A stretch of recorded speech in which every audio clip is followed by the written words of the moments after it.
Kita akan baca satu orang satu ayat dari Efesus pasal 4 ayat 5 sampai 16. Oke, ayat 5, satu Tuhan, satu iman, satu baptisan. Ayat 6, satu Allah dan Bapa dari semua, Allah yang di atas semua dan melalui semua dan di dalam semua. Kita baca sama-sama perikopnya. Fungsi dari karunia-karunia dan pertumbuhan dan pembangunan tubuh Kristus. Ya, silakan Nel dibaca ayat 7, lalu ayat 8 nanti Octavia dan seterusnya. Ayat yang ke-7 ya, Kak? Ya. Iya, baik. Ayat 7, tetapi kepada kita masing-masing telah diberikan anugerah menurut ukuran pemberian Kristus. Itulah sebabnya dikatakan, tatkala ia naik ke tempat tinggi, ia membawa tawanan-tawanan, ia memberikan pemberian-pemberian kepada manusia. Ayat 9, bukankah ia telah naik? Berarti ia juga telah turun ke bagian bumi yang paling bawah.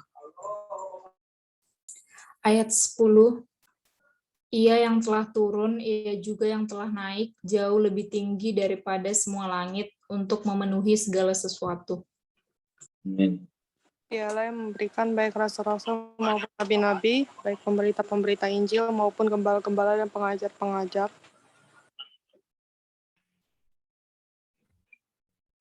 Amin. Untuk memperlengkapi orang-orang kudus bagi pekerjaan pelayanan bagi pembangunan tubuh Kristus. Amin.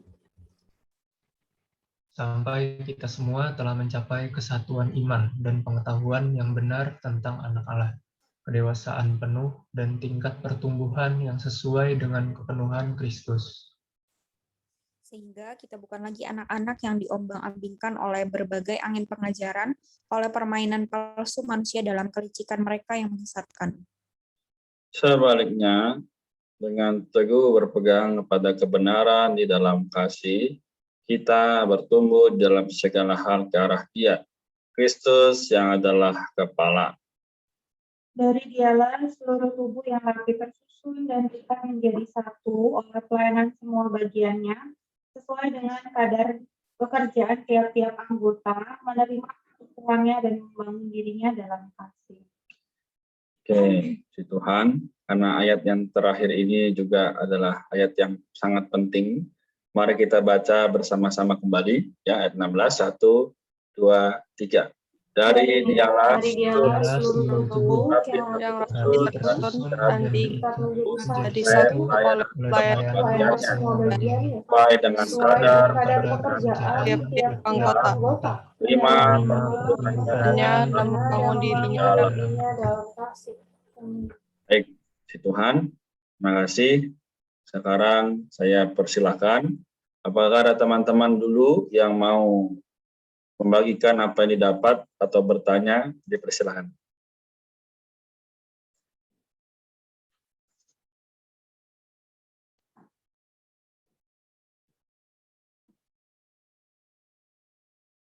Oke, mungkin saya akan mulai dulu ya. Jadi teman-teman sekalian, kita sudah membaca dari beberapa ayat ini, ya, dan inti dari kitab Efesus sekali lagi saya akan bahas ya, kita sedikit ke atas. Pokoknya adalah apa? Pokoknya adalah gereja, rahasia Kristus, tubuh Kristus sebagai kepenuhan Kristus menjadi kepenuhan Allah. Ya, jadi kitab Efesus adalah termasuk salah satu kitab di antara 4 jantung Alkitab. Itu Galatia, Efesus, Filipi, dan Kolose. Nah, kenapa kita perlu mengenal kitab ini dan kenapa kita perlu membaca setiap kitab yang ada agar kita bisa memperoleh pengetahuan dan pengalaman akan Kristus. Ya, jadi di ayat 5 tadi dibilang satu Tuhan, satu iman, satu baptisan. Artinya apa? Sekarang di sini ada 10 orang. Ya, kita semua mungkin ada di dalam latar belakang yang berbeda-beda. Ada yang dari Pulau Jawa, ada yang dari Pulau Sulawesi misalnya, atau dari Kalimantan dan sebagainya. Tapi apa? Dalam Kristus, ya, semua adalah satu. Kalau kita lihat di dalam catatan kakinya, teman-teman, ya kita lihat di sini bahwa langsung saja dibilang bahwa satu Tuhan, ya. Dalam Injil Yohanes kita percaya ke dalam Putra, tapi dalam Kisah Para Rasul kita percaya ke dalam Tuhan, ya. Dalam surat-surat Yohanes, Putra adalah untuk membagikan hayat. Sedangkan dalam Kisah Para Rasul, setelah kenaikannya Tuhan adalah untuk melaksanakan kekuasaan. Nah, jadi apa intinya? Hari ini kita sebagai orang Kristen mengabaikan segala sesuatu yang di belakang kita. Entah itu latar belakang, entah itu sifat, bagaimanapun karakter dan sebagainya. Tapi apa? Menjadikan Tuhan sebagai kepala, ya. Nih, menjadikan Tuhan sebagai kepala dan kekuasaan di atas diri kita masing-masing. Sehingga kita yang hadir malam ini, 10 orang ini tidak lagi menjadi orang yang berbeda-beda. Tapi apa? Menjadi satu, esa, ya. Lalu di ayat 6-nya dibilang, satu Allah dan Bapa dari semua. Allah yang di atas semua dan melalui semua dan di dalam semua. Wah, jadi luar biasa ya, bahwa firman malam ini ya kembali lagi menguatkan saya juga bahwa saya perlu mengucap syukur bahwa hari ini ketemu dengan teman-teman sekalian, ya. Kita mungkin ada yang belum pernah ketemu secara fisik, tapi oleh karena kasih kita diselamatkan, kita memperoleh pengetahuan akan firman Tuhan, sehingga hari-hari ini ya kita boleh saling menguatkan dalam grup Kefas, ya. Kalau kita ada keinginan kedambaan pun, ya, yang laki-laki boleh menguatkan yang laki-laki, yang perempuan juga boleh saling menguatkan yang perempuan. Artinya apa? Kita satu, kita esa, ya. Jadi teman-teman sekalian, tidak ada lagi ya orang yang berbeda-beda. Sekali lagi juga di ayat yang berikutnya kita lihat perikopnya adalah fungsi dan karunia-karunia dan pertumbuhan dan pembangunan tubuh Kristus. Oke. Sekarang kalau kita tanya, ya, gimana cara satu bangunan itu bisa terbangun? Ya, biasanya kalau kita bangun rumah, ya, ada batu bata, ada semen, ya, semua jadi satu, lalu jadilah tembok, ya, sehingga menjadi rumah. Artinya apa? Semua dibaurkan, ya. Nah, maka di ayat 7 dibilang, tetapi kepada kita masing-masing diberikan anugerah menurut ukuran pemberian Kristus. Ya, mungkin hari ini ya ada yang menjadi mahasiswa, ada juga yang menjadi orang yang bekerja. Semua diberikan karunia-karunia, ya. Jadi supaya apa? Supaya pembangunan tubuh Kristus ini bisa nyata. Karena semakin kita berbeda namun bisa esa, nah itulah Allah dimuliakan. Ya. Jadi puji Tuhan, kita betul-betul sudah sampai kepada jantung Alkitab, yaitu bagaimana Rasul Paulus menasihatkan kepada jemaat di Efesus, juga kepada kita hari ini yang hadir, ya. Nanti juga kalau kita sudah selesai ini, boleh juga beritahu kepada teman-teman yang lain, ya, teman-teman kita di kampus ataupun keluarga kita, bahwa hai, saya, kamu, kita semua esa, ya, semua ada di dalam Kristus. Jadi teman-teman, semoga apa yang kita telah dengar ini bisa juga menjadi satu dorongan supaya kita kembali melihat, ya, bahkan di ayat-ayat sebelumnya dibilang, yaitu hendaklah kamu selalu rendah hati, lemah lembut dan sabar, tunjukkanlah kasihmu dengan saling membantu. Nah, membantu di sini bukan hanya bersedekah atau memberikan persembahan, tapi justru membantu di sini adalah bagaimana perkara rohani dari orang ke orang. Kita melihat teman kita, wah, dia kok kayaknya mulai ini ya, lemah dalam rohani, wah, kok kayaknya dia mulai menyimpang, dia lebih suka kepada hal-hal dunia, sosial media daripada Tuhan. Ya, ini juga perlu menjadi alarm di dalam kita, sehingga di dalam Tuhan, ya, nanti sampai di ayat ke-16 tadi, ya, teman-teman boleh bagikan, ya, apa yang dinikmati. betul-betul kita membangun di dalam kasih, bukan di dalam diri sendiri. Ya, jadi sekali lagi, Tuhan mendambakan dari dahulu ketika Dia menciptakan manusia, bahkan sampai hari ini pun kehendaknya tetap sama. Supaya apa? Semua manusia menjadi anggota tubuhnya dan dia menjadi kepala.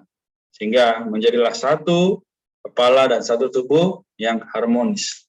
Amin. Jadi ya, saya sampai di sini, nanti kalau di akhir saya masih ada kesempatan, saya akan tambahkan. Ya. Jadi silakan kepada teman-teman lain untuk bagikan apa yang didapat atau bertanya. Amin.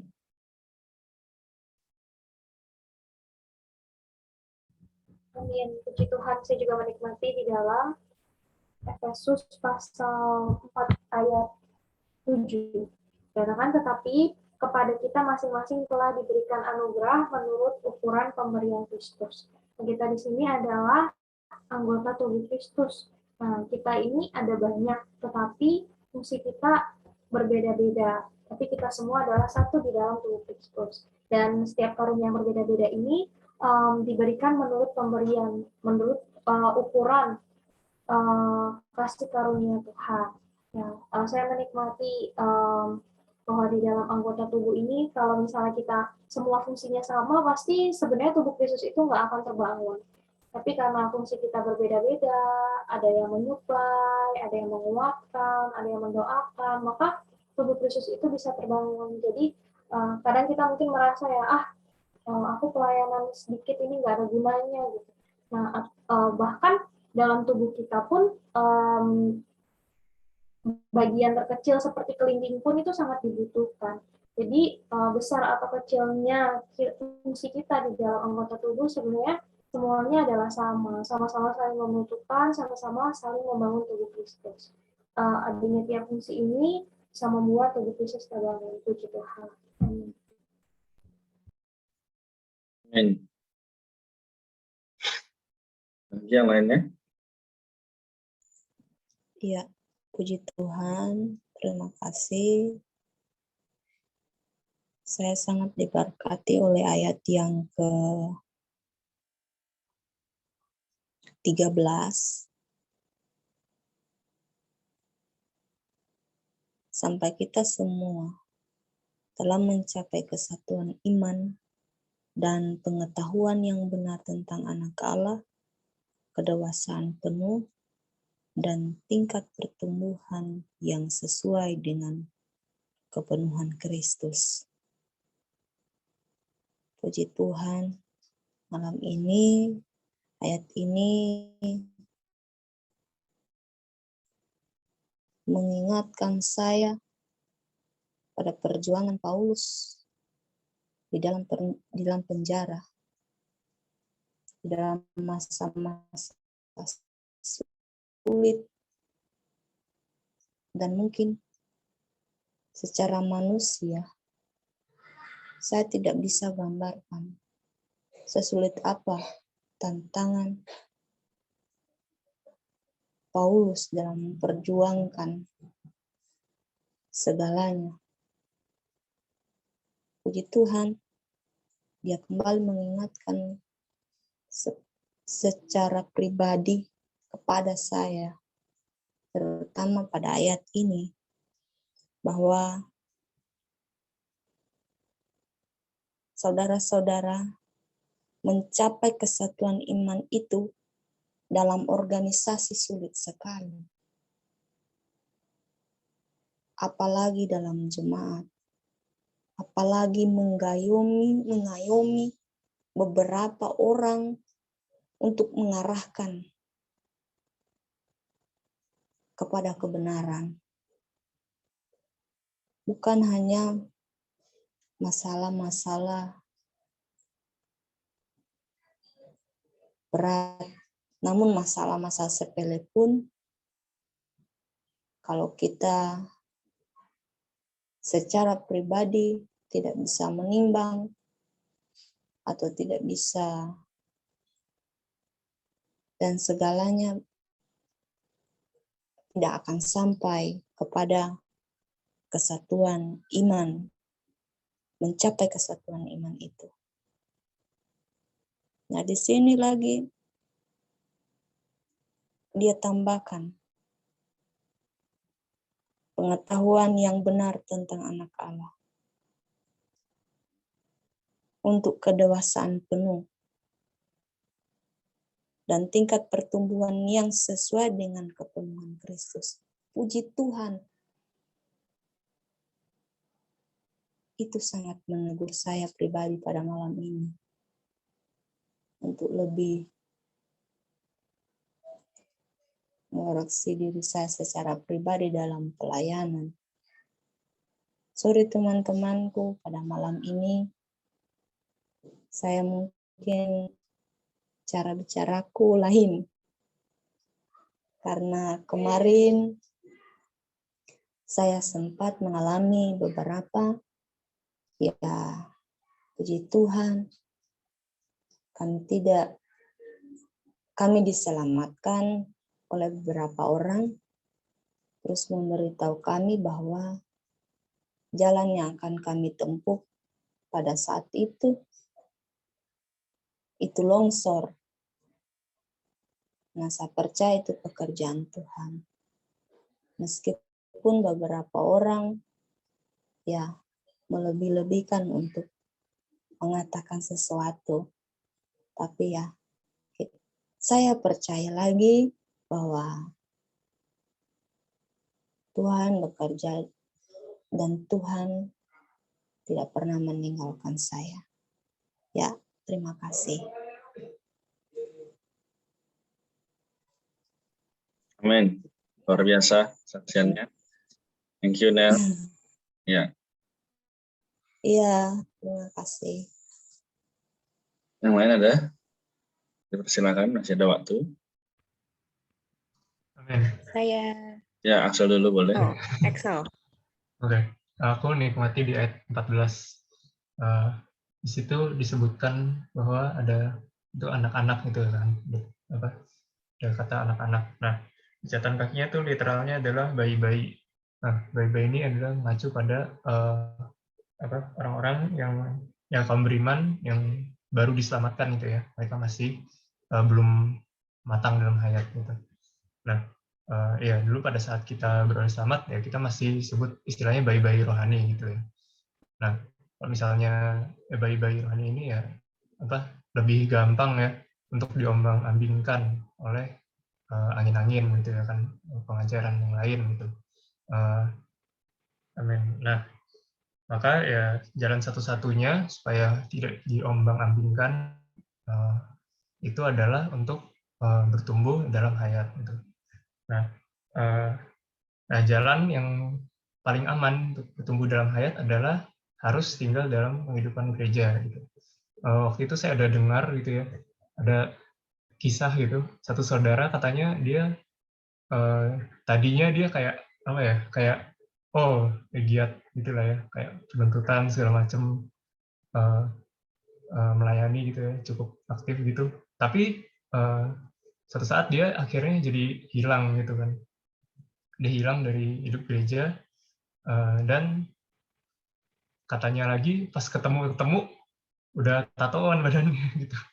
Nah, ya ini ya apa ya, kembali mengingatkan saya gitu bahwa ya walaupun kita saya misalnya udah apa ya, udah kayak saya rajin gitu kan, terus penuntutan segala macam apa ya, tapi masih ada kemungkinan untuk diombang-ambingkan gitu oleh angin pengajaran gitu. Maka ya perlu terus bertumbuh dalam hayat dalam kehidupan gereja. Amin. Amin. Puji Tuhan ya. Enggak, tadi sangat baik. Terima kasih, Axel. Yang lain? Masih ada? Di Marta ya.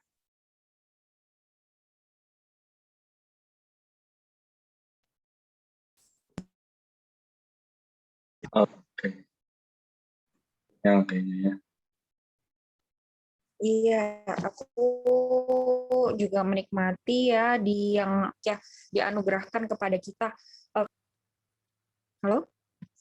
Ya, sudah masuk.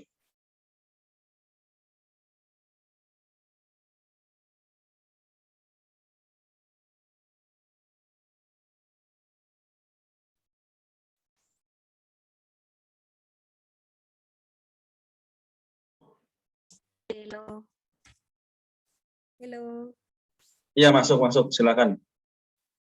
Oke. Ini sangat aku mengucap syukur banget atas kitab ini kan ya. Seperti yang tadi sudah Kak Nel, Korena, juga Lady Axel ya. Sungguh-sungguh karena ini tuh satu berkat gitu bagi kita semua. Aku menikmati di 11. Ini kan sebelumnya kita juga melihat ya pekerjaannya Tuhan. Dia telah menebus, telah membawa kita naik, bawa kita turun. Gitu. Dan dia yang memberikan baik rasul-rasul maupun nabi-nabi, baik pemberita-pemberita Injil maupun gembala-gembala dan pengajar-pengajar. 12, untuk memperlengkapi orang-orang kudus bagi pekerjaan pelayanan bagi pembangunan tubuh Kristus. Dari pembacaan kita yang sebelumnya kita kan tahu ya bahwa pekerjaan Tuhan itu adalah Tuhan itu menjadi manusia supaya dia itu bisa mendapatkan manusia gitu, bisa mendapatkan sekelompok orang menjadi kepenuhan tubuhnya itu di pasal 1 ayat 23. Nah, kepenuhan tubuhnya ini adalah gereja. Dan bagi gereja dia telah memberikan ada rasul-rasul, nabi-nabi, pemberita Injil, gembala-gembala dan pengajar gitu ya. Seperti yang bisa kita lihat di dalam gereja ya, ada kakak-kakak pembina juga, ada penatua-penatua gitu ya, ada pemberita Injil. Semuanya itu adalah diberikan oleh Tuhan kepada kita gitu. Untuk apa? Untuk memperlengkapi orang-orang kudus bagi pekerjaan pelayanan untuk pembangunan tubuh Kristus. Jadi hari ini tuh Tuhan mau tubuhnya gitu ya, gerejanya, yaitu kita tuh diperlengkapi gitu. Bagi apa? Bagi pekerjaan pelayanan, bagi pembangunan tubuh Kristus. Jadi di dalam kehidupan kita sekarang, gitu ya, kehidupan di dalam gereja, bahkan kehidupan sehari-hari kita, ketika kita balik lagi kepada Tuhan gitu ya, ada satu doa, ada satu istilahnya dalam tanda kutip itu adalah persekutuan gitu ya, di mana kita berbicara kepada Tuhan, Tuhan berbicara juga bisa kepada kita gitu ya, sehingga kita bisa menerima terang Tuhan gitu, bisa menerima satu istilahnya ya suplaian gitu ya, kenikmatan terang Tuhan. Nah, sehingga kita itu bisa membangun tubuh Kristus gitu, membangun sesuai dengan kehendaknya. Jadi terhadap teman-teman yang lain, anggota-anggota tubuh yang lain, kita tuh bisa saling menyuplai bersama gitu. Itu sebabnya seperti yang tadi Kakak Lady sharing ya, karunia itu berbeda-beda gitu. Supaya apa? Supaya kita tuh bisa memberikan berkat gitu bagi satu sama lain gitu. Aku juga hari ini menghargai ya seperti kakak-kakak pembina, Cimaria, Korenat gitu ya. Mereka semua ada supaya bisa membuat kita tuh terbangun di dalam gereja. Supaya kita tidak lagi jadi seperti anak-anak, kita bisa bertumbuh, memiliki kedewasaan penuh sesuai dengan tingkat pertumbuhan yang sesuai dengan kepenuhan Kristus. Seperti itu. Thank you. Amin. Thank you. Mungkin satu orang lagi. Aku terkesan ayat 7 sampai 11 sampai 12. Tetapi kepada kita masing-masing telah diberikan anugerah menurut ukuran pemberian Kristus. Dialah yang memberikan baik rasul-rasul maupun nabi-nabi, baik pemberita Injil maupun gembala-gembala dan pengajar-pengajar, untuk memperlengkapi orang-orang kudus bagi pekerjaan pelayanan bagi pembangunan tubuh Kristus. Amin. Jadi teman-teman, kita mengucap syukur ya bahwa firman ini kembali juga harusnya meneguhkan iman kita. Hari ini tadi bahwa kita berbeda, karunia-Nya banyak, tapi hanya satu tujuannya, yaitu adalah untuk pembangunan tubuh Kristus. Dan karena itu kita ada 11 orang di sini ya. Semoga ke depan atau hari-hari berikutnya ya, sampai Tuhan datang kembali, ya kita terbangun menjadi satu. Ya, tidak peduli ya kita dari mana, latar belakang apa, apapun yang kita pegang dahulu, ya kita yang mungkin merasa tidak layak dan sebagainya, tapi di dalam Kristus Dia telah membawa kita menjadi esa, ya Jadi saya rasa ya, cukup sampai di sini. Ya, nanti kalau teman-teman ada yang mau share lagi, boleh share di grup ya, atau juga boleh di dalam hari berikutnya ya. Karena kita lihat di sini sudah cukup malam ya, jadi nanti setelah ini kita akan berdoa. Ada beberapa pengumuman ya. Oke, baik, puji Tuhan. Kalau begitu kita minta tolong ya kepada